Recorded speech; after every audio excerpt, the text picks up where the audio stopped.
ಕರುಳು ಕಿತ್ತು ಬರುತ್ತೆ. ನಾನ್ ಮೇಯಿಸ್ಕೊಂಡು ಬರುವಾಗ ತಕ್ಕ ಮಟ್ಟಿಗೆ ಇತ್ತು. ಈಗ ಈ ಹಸು ಯಜಮಾನನಿಗೆ ಬೇಕಿಲ್ಲದ ನಿಷ್ಪ್ರಯೋಜಕ ಜೀವಿ. ಇಷ್ಟು ಕಾಲ ಇದರ ಹಾಲನ್ನು ಕುಡಿದು ಈಗ ಈ ಸ್ಥಿತಿಗೆ ತಂದಿರುವುದು ಎಂತಹ ನಿರ್ದಯ ನಡವಳಿಕೆ.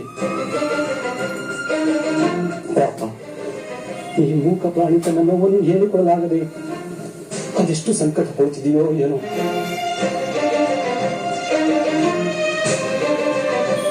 ಕಿಟ್ಟಪ್ಪ, ನನ್ನ ಹಸು ನಿನ್ನ ಜೊತೆ ಏತಕ್ಕೆ ಕಳಿಸ್ತಾ ಇರೋದು? ಮೇಯಿಸ್ಕೊಂಡ್ ಬರಕ್ಕೆ ತಪ್ಪದೆ ದಿನ ಮಾಡ್ತಾ ಇದ್ದೀನಲ್ಲ. ಏನ್ ನಿಂತಲೇ ಮಾಡ್ತಾ ಇರೋದು? ನನ್ನ ಹೊಸ ಹಸು ಸರಿಯಾಗಿ ಹಾಲು ಕೊಡ್ತಾ ಇಲ್ಲ. ಅದಕ್ಕೆ ನಾನೇನ್ ಮಾಡ್ಲಿ?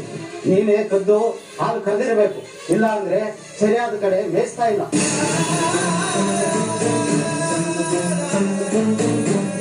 ನೋಡಿ, ನಾನು ಬಡವ ಇರಬಹುದು, ಆದ್ರೆ ಕಳ್ಳತನ ನನ್ನ ರಕ್ತದಲ್ಲೇ ಇಲ್ಲ.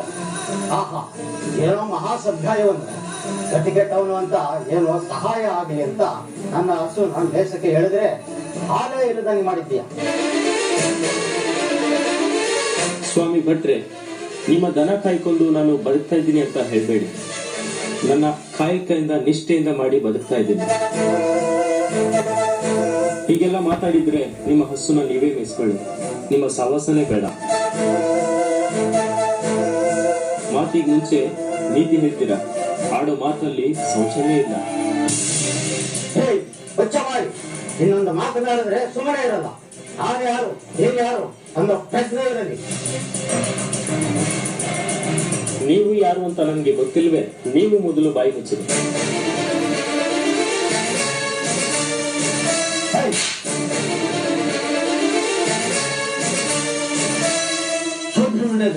ನನ್ನನ್ನೇ ಮುಖ್ಯ ಬಾಯಿ ಅಂತೀಯ?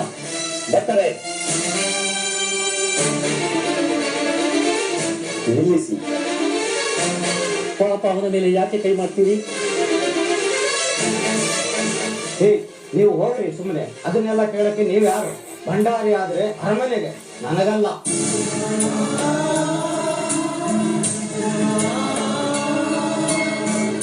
ಅಲ್ಲ ಭಟ್ರೆ, ಈ ಹಸು ಈಗ ಹಾಲು ಕೊಡೋದು ನಿಲ್ಲಿಸ್ತು ಅಂತ ಈ ಸ್ಥಿತಿ ತಂದಿದ್ದೀರ. ಪಾಪ, ಪ್ರಾಮಾಣಿಕರಾದ ಕಿಟ್ಟಪ್ಪನಿಗೆ ಉಳಿತಾ ಇದ್ದೀರಲ್ಲ, ಇದು ನ್ಯಾಯನ ಧರ್ಮನ? ಜಾತಿಗೆಟ್ಟ ನಿಮಗೆ ಧರ್ಮ ಅಂದ್ರೆ ಏನು ಅಂತ ಗೊತ್ತೇನ್ರಿ ನಿಮಗೆ?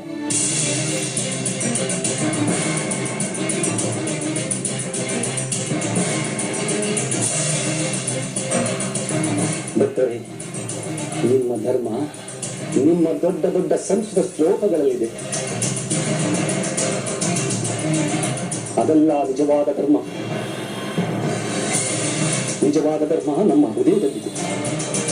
ಅದು ಬರೀ ಮಾತಲ್ಲ.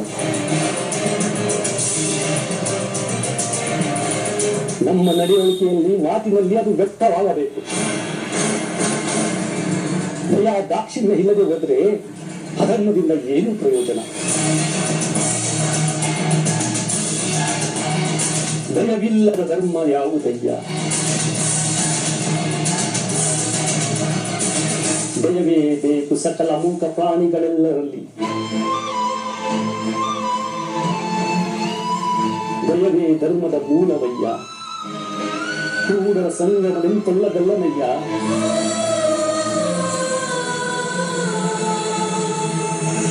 ದಯವಿಲ್ಲದ ಧರ್ಮ ಇವರಿಗೆ ಇರಲಿ.